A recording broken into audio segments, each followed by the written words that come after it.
El día de hoy vamos a hablar sobre algunas aplicaciones de los fundamentos de mecánica del medio continuo a la mecánica de fluidos. Y antes de iniciar esta presentación, quiero comentar que las imágenes presentadas son usadas para fines didácticos y de carácter académico.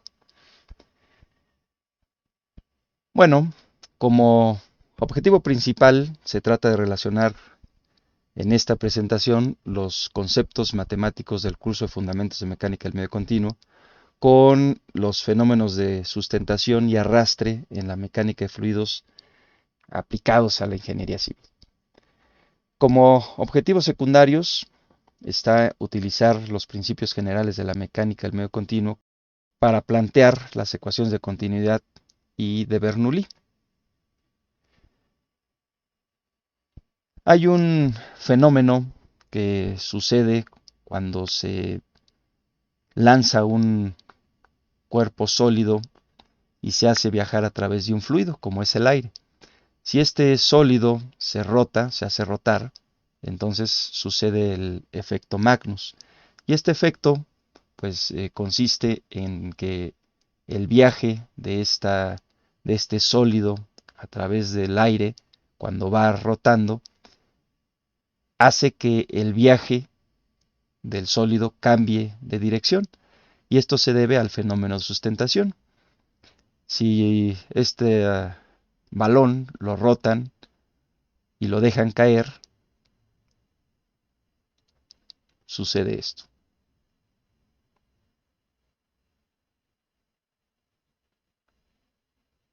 En este caso, la dirección en la que cambia el viaje de este balón es caer lejos de la cortina de esta presa, el efecto Magnus. También se puede apreciar este mismo efecto en el fútbol con un fenómeno que luego de manera muy coloquial le llamamos o lo conocemos como chanfle.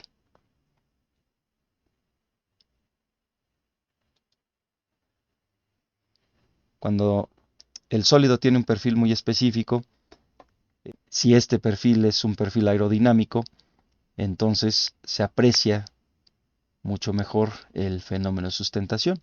A cierta velocidad, este sólido que tiene alas de perfil aerodinámico hace que se mantenga en el aire. Vamos a discutir este fenómeno, el fenómeno de sustentación, a partir de las ecuaciones de continuidad y de Bernoulli para identificar velocidades, presiones y fuerzas que actúan en el sólido cuando estos viajan a través de un fluido. Como antecedentes, vamos a utilizar el principio de conservación de masa, que tiene por ecuación en una forma alternativa esta. Sabemos que el principio de conservación de masa proviene de la derivada de la masa con respecto al tiempo igualada a cero. Esta forma alternativa de la ecuación la vamos a utilizar para deducir la ecuación de continuidad. Y el principio de conservación de cantidad de movimiento, que es la derivada de la cantidad de movimiento con respecto al tiempo. Y esta derivada va a ser igual a las fuerzas. En este caso, las fuerzas de superficie más las fuerzas de cuerpo, que nos llevan a encontrar la ecuación de equilibrio dinámico. Vamos a utilizar estos dos principios para deducir las ecuaciones de continuidad y de Bernoulli junto con el principio de conservación de energía. Ok, aplicaciones de la mecánica de fluidos. Para diseñar vehículos muy rápidos es necesario conocer cómo interactúa el fluido con el sólido. En este caso se trata de un vehículo y el fluido sería el aire. Cómo podemos hacer que este bólido pues sea más eficiente en el consumo de combustible, que sea más rápido, que tenga mayor estabilidad. Para eso se necesita conocer cómo es la interacción del sólido con el fluido, conocer las ecuaciones de la mecánica de fluidos, en otras palabras. En el diseño de los barcos también hay interacción que se puede considerar la de dos fluidos, el del aire y el del agua. Básicamente el del agua, que es el que nos puede interesar en mayor medida para evitar que este sólido, este barco, este buque se pueda hundir o tenga algún tipo de inestabilidad. Los aviones, bueno, el fenómeno de sustentación principalmente, y bueno, hay otros elementos que interactúan con el aire, como son las placas o los cascarones con los que están diseñados estos aviones. En el caso de los puentes, está el flujo del agua, entonces necesitamos conocer de qué manera es que interactúa con las pilas de los puentes, los soportes principales de la estructura, y también con el viento, las ráfagas de viento que interactúa con la plataforma o los tensores, estos cables que van sujetando a la estructura del puente. En el caso de las presas, pues bueno, el empuje que recibe la cortina de la presa debido al movimiento del agua, que puede ser ocasionado por algún sismo o algún efecto que pudiera hacer que cambie la variación de las presiones sobre la presa, más aún también el flujo que puede existir del agua con el medio poroso del suelo. Ahí hay que hacer algunas consideraciones para poder hacer un diseño adecuado de estas estructuras. En el caso de los rascacielos, de los edificios en general, necesitamos conocer cómo es que interactúa el viento, de qué manera se comporta para evitar que estas estructuras tengan desplazamientos que puedan ser incómodos en las personas que habitan, que viven en estas estructuras también. ¿Qué más influye o se considera flujos? Pues bueno, los flujos en las tuberías. Necesitamos conocer cómo es que viaja el flujo en la tubería, cómo es la distribución de las presiones, evitar algunos fenómenos como la cavitación para que no sufran daño justamente estas tuberías, cómo son las fuerzas que actúan cuando hay cambios de dirección y tener pues un diseño apropiado de las mismas. En el caso de las plataformas petroleras, pues hay oleaje que puede influir en la estabilidad de estas estructuras, más allá de que también se trabaja con ciertos fluidos que viajan por las tuberías.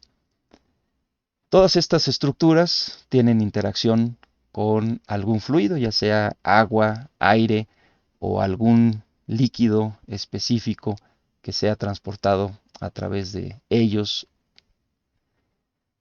Y es necesario conocer las ecuaciones de la mecánica de fluidos para poder hacer diseños adecuados y convenientes y evitar que se colapse, que tenga inestabilidad, que surja algún tipo de falla en los mismos. ¿Cuáles son estas ecuaciones de la mecánica de fluidos? Pues bueno, vamos a partir de las dos más importantes que son consideradas en este rubro, que son la ecuación de continuidad y la ecuación de equilibrio dinámico. Las vamos a presentar poco a poco, vamos a considerar unos casos muy específicos, muy particulares, para a partir de ahí deducir algunas relaciones e interpretar algunos resultados que nos pueden ayudar en el entendimiento físico del fenómeno de la interacción de un flujo con un sólido. Iniciemos con la ecuación de continuidad. Si bien en el principio de conservación de masa esta ecuación debe estar igualada a 0, en este caso vamos a considerar un flujo laminar para deducir una ecuación de continuidad pues simplificada debido a las siguientes hipótesis en el flujo que estamos considerando. Al ser un flujo laminar, y la masa o la densidad de masa también la consideramos constante, en el viaje del flujo voy a partir de una vena líquida, que pudiera considerarse con esta representación gráfica. Es la vena líquida, una región de mi medio continuo, la superficie es esta, de tal manera que tiene una superficie de entrada con un fluido, una velocidad de entrada por esta superficie y una velocidad de salida por esta otra superficie. Esta es mi región de mi volumen, hay una entrada del fluido, hay una salida. Al considerar un flujo laminar, estamos asumiendo que el viaje de una partícula desde esta superficie de entrada hasta esta superficie de salida, pues tiene una trayectoria tal que otra partícula tiene una trayectoria paralela a la anterior. Es decir, que el viaje de una partícula no se corta con el viaje de otra partícula. Por eso se considera como flujo laminar. Eso implicaría que no va a haber un flujo a través de la superficie de aquí, esta que me representa la vena líquida. Simplemente va a haber un flujo a través de la superficie de entrada y a través de la superficie de salida. Como la masa es constante, entonces esta derivada se hace cero, me queda una doble integral, una integral de superficie, del flujo a través de toda esta superficie, que es la superficie de control en todo caso. Como mi velocidad de entrada va en la dirección contraria al vector normal, un vector normal que debe apuntar hacia afuera de la superficie, entonces aquí tengo un flujo con este producto punto de los vectores velocidad y el vector normal. Eso implicaría que hay un signo negativo en ese producto punto, en ese resultado. Por este otro lado, como el vector normal apunta en la misma dirección que el vector velocidad, en este caso la velocidad de salida, tendríamos un signo positivo como resultado de este producto punto. La superficie de la vena líquida pues tiene un vector normal y como no hay flujo a través de esta vena líquida, solamente en la entrada y en la salida, entonces el flujo es cero. Esta doble integral la puedo representar con el flujo de la superficie de entrada con el flujo de la superficie de salida. De esta forma, negativo en la sección de entrada, positivo en la sección de salida, por la dirección de los vectores normal y velocidad. Y si la velocidad la considero constante en toda la sección de entrada, entonces la puedo mantener fuera de la doble integral, lo que me lleva a la doble integral del diferencial de esta superficie y de esta otra superficie. Y esa integral es el área de la sección. Finalmente, en esta consideración de un flujo laminar, un flujo ideal de masa constante, tengo que el área de la sección de entrada por su velocidad va a ser igual al área de la sección de salida por la velocidad. Y esta es mi ecuación de continuidad para un flujo laminar. En el caso de la ecuación de Bernoulli, parto del principio de conservación de cantidad de movimiento, que me lleva a la ecuación de equilibrio dinámico, y con un tratamiento específico matemático en el manejo de las ecuaciones, me lleva a la ecuación de equilibrio dinámico de un fluido, que se conoce como la ecuación de Navier-Stokes. En esta ecuación están pues, la viscosidad, se toma en cuenta la viscosidad, la velocidad con la que viaja el fluido, aparece el término de la presión y otro término que implica a una presión externa. Ecuación de equilibrio dinámico, ecuación de Navier-Stokes. ¿Cómo voy a reducir esta ecuación al considerar un flujo laminar? Bueno, considerando que la velocidad del fluido proviene del gradiente de una función escalar. A esta función escalar se le define en los cursos como función potencial, y sabemos de nuestros cursos de cálculo vectorial que el rotacional de un gradiente siempre vale 0. Si mi flujo es un flujo con potencial de velocidad, entonces la ecuación de continuidad que involucra la divergencia de velocidad se reduce a la ecuación de Laplace, conocido como el laplaciano. Con esta consideración de un flujo con potencial, entonces la ecuación de Navier-Stokes se va a simplificar. Más allá del flujo con potencial, en este flujo ideal, pues no hay viscosidad, y si lo consideramos permanente, entonces la variación de la velocidad en el tiempo siempre va a ser 0. Vamos a considerar una presión estática, y esto nos llevaría a que la viscosidad es nula, se cancela este término, flujo permanente, se cancela este término, flujo con potencial, el rotacional es 0, nos queda la simplificación de la ecuación de Navier-Stokes de esta manera. Tengo gradientes de funciones escalares, la puedo agrupar, quedándome la ecuación de equilibrio como el gradiente de esta función escalar. Bueno, si tengo la ecuación de equilibrio, la ecuación de fuerzas, en este caso con unidades de fuerza sobre volumen, voy a utilizar la ecuación de trabajo y energía.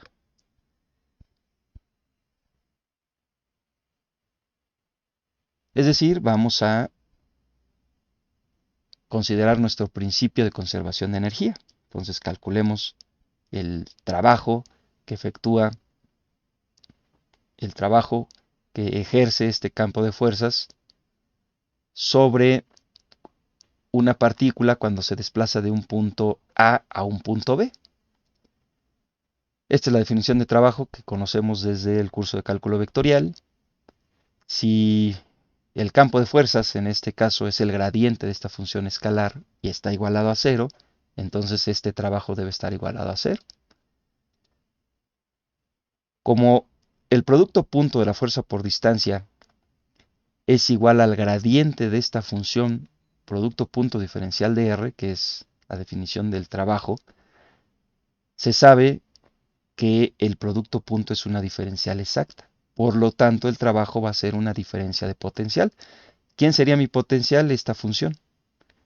Esta función evaluada en B menos esta misma función evaluada en A debe ser igual a 0. ¿Eso qué significa? Significa que esta función evaluada en B es igual a la misma función evaluada en A. Y eso me dice que la energía total en mi sistema se mantiene constante, bajo estas hipótesis de un flujo ideal. ¿Quién es la energía total? Esta expresión. Esta expresión es la que conocemos como la ecuación de Bernoulli. En cualquier punto, la energía siempre va a ser la misma. ¿Qué conforma esta ecuación de Bernoulli? Pues la energía potencial, la energía de presión y la energía cinética. Una forma alternativa de representar a esta misma ecuación es expresándola como una función en términos de unidades de longitud, que se conoce como la carga total. Es decir, la carga total en mi sistema debe ser siempre constante. Principio de conservación de energía. Esta es la ecuación de Bernoulli, considerando una presión, en este caso, estática, que se define como la energía potencial. Bueno, considerando un flujo laminar permanente, no viscoso, como flujo potencial, llego a estas dos ecuaciones. La ecuación de continuidad, que proviene del principio de conservación de masa, y la ecuación de Bernoulli, que proviene del principio de conservación de cantidad de movimiento y el principio de conservación de energía. Bueno, vamos a analizar en primera instancia el flujo en torno a un cilindro que gira, lo que nosotros vimos inicialmente como el efecto Magnus, que pues se describe aquí de manera gráfica, pues muy evidente cómo cambia la trayectoria de este sólido cuando va rotando. Tengo este cilindro, en este caso, un caso en el plano, que va rotando. Tengo un flujo permanente del fluido. Aquí estamos, si mantenemos este fijo, lo que vemos que se mueve sería el fluido. Como ecuación de continuidad, pues el Laplaciano igual a cero, porque se trata de un flujo con potencial. Y al resolver esas ecuaciones, nos presenta una solución de la función potencial. Estas son curvas equipotenciales de acuerdo a esta función. Acuérdense que esta función potencial es la que me da al campo de velocidades. Aquí tendría yo representado con estas líneas equipotenciales a las velocidades. Y como otra solución, las líneas de corriente. Están relacionadas la función de las líneas de corriente con la función equipotencial del flujo potencial, de tal manera que forman una red de flujo, o lo que se conoce como una red de flujo. Las líneas de corriente me representan el viaje de una partícula, en este caso de izquierda a derecha, a lo largo de esta trayectoria. Si una partícula viaja por aquí, pues bueno, tendría este comportamiento a lo largo de esta trayectoria. ¿Qué conclusiones podemos obtener de este flujo laminar con las ecuaciones de continuidad y la ecuación de Bernoulli? Si bien habíamos comentado que a partir de una vena líquida que tiene una sección de área de entrada de la velocidad del flujo y una sección de salida del área de la velocidad del flujo, entonces, si yo tengo una separación aquí, tendría una velocidad de entrada. Cuando se reduce la sección, entonces significa que aumenta la velocidad. En este punto, como tengo una sección más angosta en la salida, tendría una velocidad mayor a la velocidad de entrada. ¿Qué pasa cuando el área de la sección es mayor? Pues resulta que la velocidad es menor. En otras palabras, tendríamos a menor área, mayor velocidad. A mayor área, menor velocidad. Eso me indica la ecuación de continuidad con respecto a las diferencias de velocidades que bien puedo apreciar yo en todo este medio continuo, en este caso muy particular de flujo laminar. Entonces, si acá tengo una separación de las líneas de corriente, significa que disminuiría la velocidad respecto a este otro punto. Bueno, ¿qué sucede con la ecuación de Bernoulli? En la ecuación de Bernoulli, si yo quito el término de la presión estática, me queda el término de la presión y el término de la velocidad. Para poder mantener esta identidad, si resulta que en un lado aumenta la velocidad, es más, vamos a verlo acá, si resulta que en un lado aumenta la velocidad con respecto al otro, entonces la presión debe cambiar para que se mantenga esta identidad. Si la velocidad aumenta, significa que la presión disminuye. Si la velocidad disminuye, entonces la presión aumenta. Con esta representación gráfica de las velocidades, entonces, donde yo tenga mayores velocidades, tendré menores presiones. Donde yo tenga menores velocidades, tendré mayores presiones. Si tengo una distribución de presiones que actúa en torno a este sólido, entonces puedo calcular yo una fuerza resultante debida a la distribución de presiones que actúan en el sólido. Bueno, debido a que ya identifiqué que en esta zona hay menores presiones y en esta zona hay mayores presiones, la fuerza resultante debida a la distribución de presiones que actúan en el sólido me daría una fuerza de empuje en esta dirección para un flujo que va de izquierda a derecha y una rotación o un giro de este sólido en este sentido. Se puede demostrar analíticamente y hacer los cálculos, pero bueno, con esta interpretación de manera breve e ilustrativa, se puede intuir que la fuerza va en este sentido. Entonces, podemos observar lo que es el efecto Magnus. Y si no, también con este dron que tiene por alas estos cilindros que van rotando. Fenómeno de sustentación. Eso hace que se mantenga en vuelo este dron.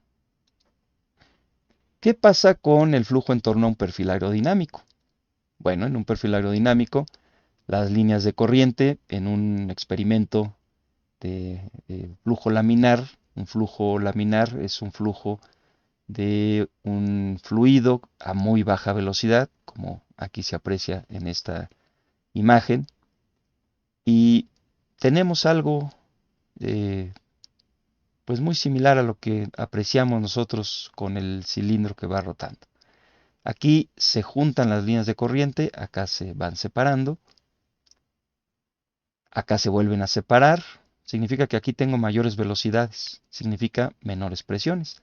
Acá en general tengo menores velocidades, mayores presiones. Pero para esta inclinación, que se conoce como ángulo de ataque, tengo separaciones mayores en las líneas de corriente. Aquí sucede un fenómeno que vamos a discutir un poquito más adelante. Analíticamente, al resolver las ecuaciones en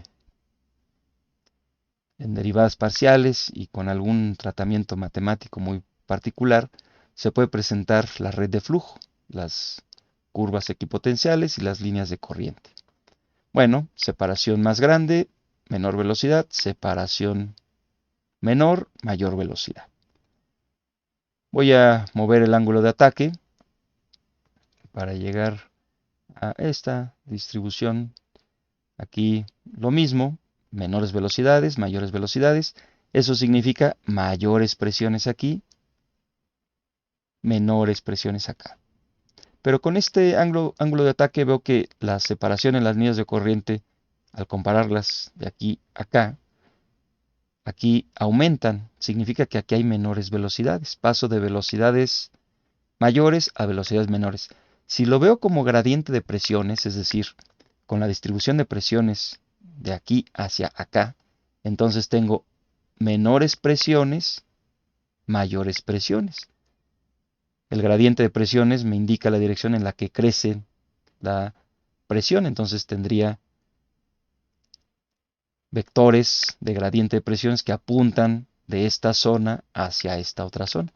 Cuando el gradiente de presiones va de menor presión a mayor presión, sucede un fenómeno de vórtice, cuando el flujo ya no es laminar.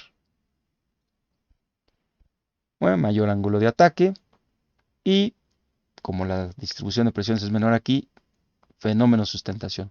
El empuje debido a las fuerzas resultantes que actúan sobre el perfil aerodinámico. Aquí nada más una comparativa del fenómeno físico con el resultado del análisis matemático. Baja velocidad, flujo laminar y las hipótesis consideradas de que es un fluido con una viscosidad cero, permanente, en fin. Comparativa del caso físico con el matemático, la modelación matemática. ¿Cómo es el fenómeno de los vórtices? Bueno, voy a hacer pausa en este video por aquí. Ahí está. Un poquito más. Ese mejor. Baja velocidad, flujo laminar. En hidráulica conocerán ustedes cómo identificar un flujo turbulento con una relación que se conoce como el número de Reynolds. Si el número de Reynolds tiene un valor específico menor a un límite, entonces es flujo laminar. Si el número de Reynolds tiene un valor mayor a un número específico, se considera como un flujo turbulento. Bueno, en flujo turbulento, las líneas de corriente se cruzan y suceden estos fenómenos de vórtices. ¿Se acuerdan que hablamos del gradiente de presiones? En el gradiente de presiones teníamos bajas presiones y ese gradiente apuntaría a la zona de mayor presión. Entonces, de baja presión a mayor presión aparecen estos fenómenos turbulentos. Aquí no. Si ustedes observan, teníamos una presión mayor y pasábamos a una presión menor. Eso no sucede con este gradiente de presiones, porque el gradiente de presiones apuntaría en esa dirección. En este caso, apunta en la dirección en la que va el flujo y suceden los fenómenos de vórtices. En estas imágenes, aquí se aprecian esos fenómenos precisamente. Los vórtices que se generan debido a este fenómeno. Cuando sucede esto, más allá de la fuerza de empuje, que es el fenómeno de sustentación, aparece aquí en esta zona una fuerza debida a las presiones que actúan en esta parte del sólido. Y esa fuerza se conoce como una fuerza de arrastre. Es una fuerza de arrastre porque la resultante apunta en la dirección contraria en la que se desplaza este sólido. Si bien aquí el que se mueve es el fluido, esa fuerza apunta en la dirección del fluido. Si lo viéramos con la perspectiva de que este sólido viaja de derecha a izquierda, entonces la fuerza resultante apuntaría en la dirección contraria. Eso hace que el cuerpo tienda a tener una menor velocidad en su desplazamiento, como si le aplicáramos un peso adicional, ¿no? Bueno, en los perfiles aerodinámicos este fenómeno es muy conocido. En la punta del ala, por ejemplo, se pueden apreciar estos fenómenos. Por eso los aviones modernos tienen un perfil en la punta del ala como que apunta hacia arriba. Aquí no aparece, no lo tengo. Pero es muy común en los diseños más modernos de los aviones. Es una prueba en un túnel de viento. Cruza el avión con sus perfiles y se generan estos vórtices. En la normativa aerodinámica, pues se deja una cierta separación entre el paso de una aeronave con otra para evitar que estos vórtices afecten la trayectoria del viaje de la aeronave que viene por detrás. En el caso de una pelota como esta, que es de tenis, aquí están estos fenómenos de vórtices. Bueno, en imágenes fijas, flujo laminar, aquí empieza a aumentar la velocidad y suceden estos vórtices. Me inducen un fenómeno de arrastre. Cuando la velocidad es muy grande, estos empiezan a romper. Rompe uno y luego rompe el otro y así sucesivamente. Esto induce un efecto en el viaje de la pelota, del cilindro, de la esfera a lo largo de su trayectoria. Y en este video lo podemos verificar. Es un canal, se pone un péndulo con un cilindro. Aquí el flujo viaja a una velocidad tal que no se considera como laminar. Y se aprecia un poco, pero suceden estos vórtices y cuando rompe uno, entonces ejerce una fuerza en un sentido, rompe el otro y ejerce una fuerza resultante en el otro sentido y empieza a oscilar. En una simulación numérica se apreciarían estos vórtices conocidos como vórtices de von Karman, de tal manera que el flujo induce vibraciones en los sólidos. Y en un puente, pues estas vibraciones no son nada recomendables. Con todo esto que acabamos de discutir, de ver, puedo plantear la siguiente pregunta. ¿Qué es más eficiente para el consumo de combustible en un vehículo que se traslada de un estado a otro, por ejemplo? Es una distancia grande, pues, si consideramos la separación entre los dos estados. Y si yo quiero desplazarme con esta camioneta, puedo hacerlo con la puerta cerrada o la puerta abierta. ¿Con cuál de estas dos condiciones hay menor consumo de combustible? Bueno, es con la puerta cerrada. Con la puerta abierta hay mayor consumo de combustible. ¿Por qué se da esto? Si yo veo las líneas de corriente, resulta que con la puerta cerrada, aquí hay un vórtice. Y este vórtice me induce una fuerza de arrastre. Bueno, esa no me la puedo quitar en ninguna de las dos condiciones. Resulta que con la puerta abierta, aparte de la fuerza de arrastre que sucede en esta parte plana, porque tenemos de una velocidad mayor a una velocidad, perdón, sí, pasamos de una velocidad mayor a una velocidad menor y sucede el fenómeno de vórtice.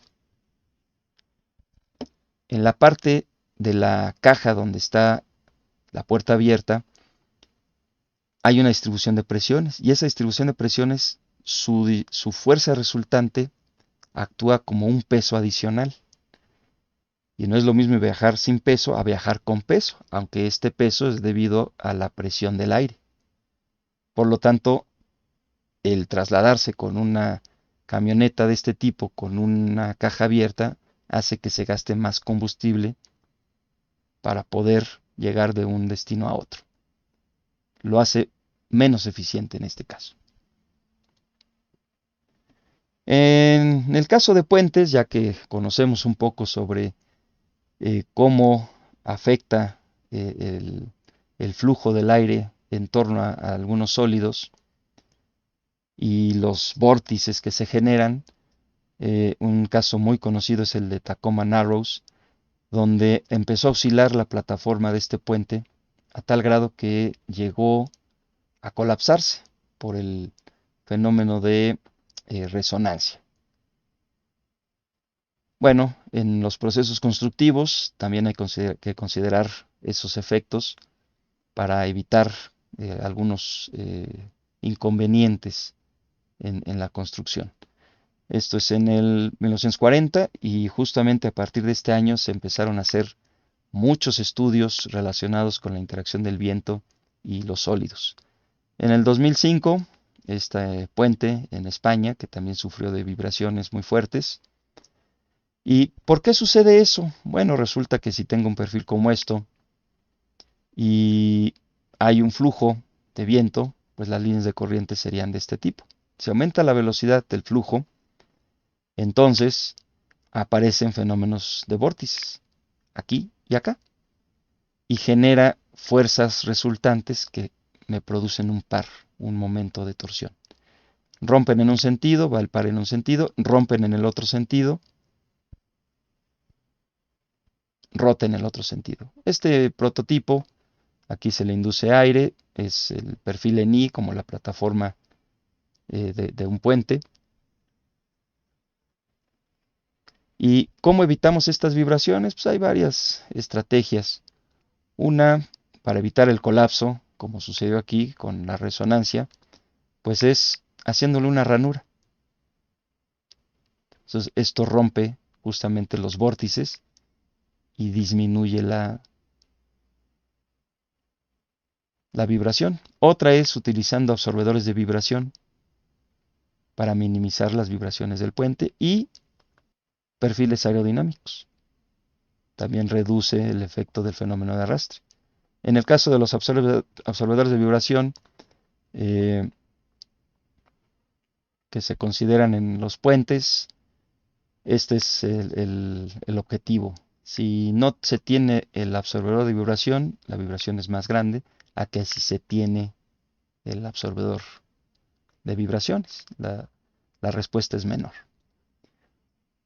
Bueno, hay un puente muy famoso en Hong Kong que se construyó y todos estos estudios pues se aprovecharon para hacer un diseño más eficiente. Perfiles aerodinámicos, una sección hueca en esta parte. También los torones que soportan la plataforma de la estructura pues, fueron analizados en su interacción con el viento y pues hay puente en Hong Kong, en los postes que sujetan a los torones que soportan a la plataforma, como son muy altos, también hay interacción con el viento. Y ya vimos que puede oscilar. Entonces, para disminuir la oscilación en estos postes, en este puente en Hong Kong, esta es la bahía de Hong Kong, se, se le agregó un absorbedor de masa, un sistema que reduce la que se consideraron, y todo eso se debió gracias a pues un diseño, una revisión, simulaciones numéricas con, bueno, algunas interpretaciones gráficas. Aquí con las simulaciones numéricas, pues bueno, se utilizan las ecuaciones de equilibrio y se van resolviendo punto a punto dentro del medio continuo. Esa es la ventaja de las simulaciones numéricas. Revisiones en túneles que consideraron aerodinámico, pero aún así pues tiene cierta influencia el efecto del viento que hizo que se empezara a desplazar de arriba hacia abajo. Para el caso de los torones estos que sujetan la plataforma, vienen con un recubrimiento, y ese recubrimiento se consideró con este patrón, con esta configuración, a ver si ahí está. Las pelotas de golf tienen estos patrones, tienen unas como perforaciones, unos hundimientos que provocan que el fenómeno de arrastre no le afecte tanto en su viaje. En el caso de estos torones, el recubrimiento se le dio un patrón como el de las pelotas de golf para evitar que tuviera una vibración pues no deseada. Para una superficie lisa y mojada, porque pues, allá los tifones son pues el fenómeno que puede afectar estas estructuras, cuando es liso, pues tiene un desplazamiento pues muy importante. Y si tiene este patrón en su superficie, entonces el desplazamiento no es tan eh, grande, su vibración no es tan grande. Es un corte de los estorones con el recubrimiento que cuida que la parte interna pues no esté expuesta a la intemperie.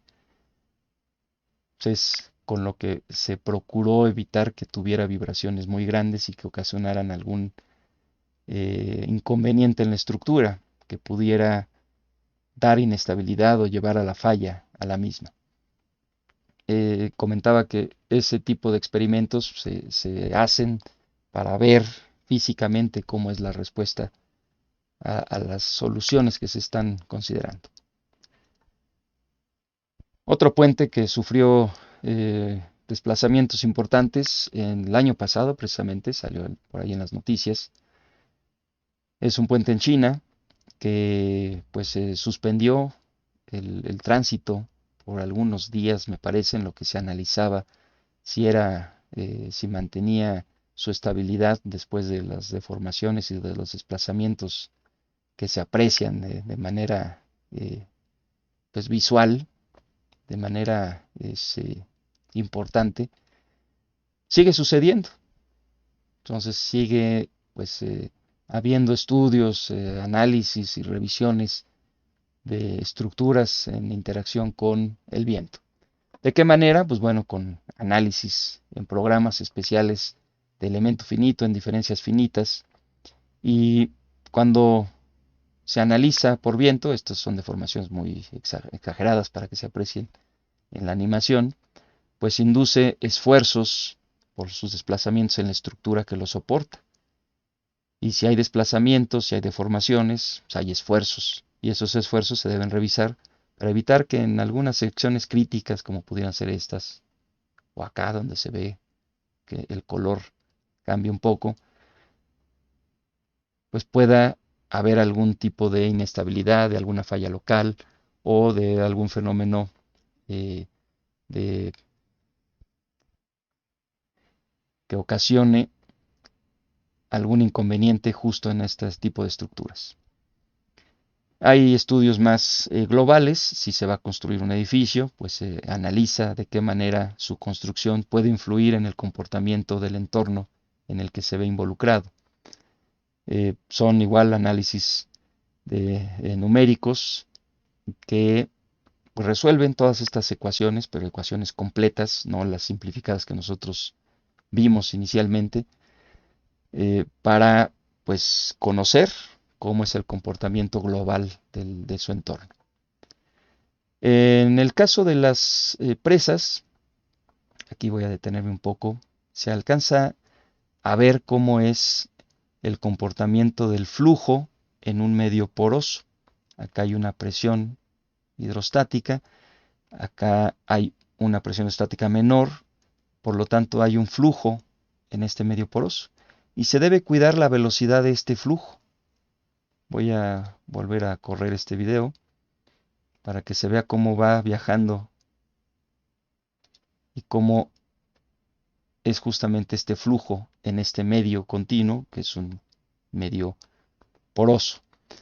En esta simulación, es una simulación numérica, pueden observar la red de flujo, las equipotenciales que me indican cómo va perdiendo energía o velocidad el viaje de una partícula de agua a través de este medio poroso y cómo son las líneas de corriente. Aquí se coloca esta pantalla para separar la línea de corriente, como sucede aquí. Aquí va pegada a la línea de corriente. Entonces separamos la línea de corriente para que tenga un recorrido mayor, disminuya su velocidad y disminuya la distribución de presiones en la parte baja de esta cortina. Porque si hay presiones, pues esto puede provocar que se voltee, que tenga una inestabilidad la misma presa o la misma cortina que esté considerando. Sucede el fenómeno de licuefacción cuando las velocidades son muy grandes y eso se aprecia aquí. La velocidad es muy grande, se separa las partículas, baja la resistencia de corte precisamente del suelo y entonces sucede esto de aquí. Aquí en este es una animación. Aquí hablan un poco el gradiente hidráulico. Se empiezan a desplazar las partículas que soportan a esta estructura y puede venir pues una falla hasta global, como se aprecia aquí, por ejemplo. Que si este está fijo, pero si no lo estuviera, entonces pues se asentaría y pudiera voltearse debido a que sucede esto. Este fenómeno se trata de evitar precisamente con este tipo de pantallas. Red de flujo. Bueno, otro fenómeno interesante es el de la cavitación. El fenómeno de cavitación es un fenómeno que se da en el agua cuando la presión en el agua hace que la partícula de agua pase de un estado líquido a un estado de vapor. Al hacer ese paso del líquido a vapor, sucede que empieza a dañar la tubería o el lugar por donde se esté conduciendo el líquido y hay que vigilar las velocidades y la distribución de presiones justamente en los ductos o en los canales. Es un fenómeno que se presenta en presas como en tuberías y se debe evitar para precisamente que no ocasione daños en la estructura que está conduciendo al fluido. Con estas aplicaciones y estos comentarios que hemos vertido, pues quiero agradecer su paciencia para pues llegar al final de esta presentación. Muchas gracias.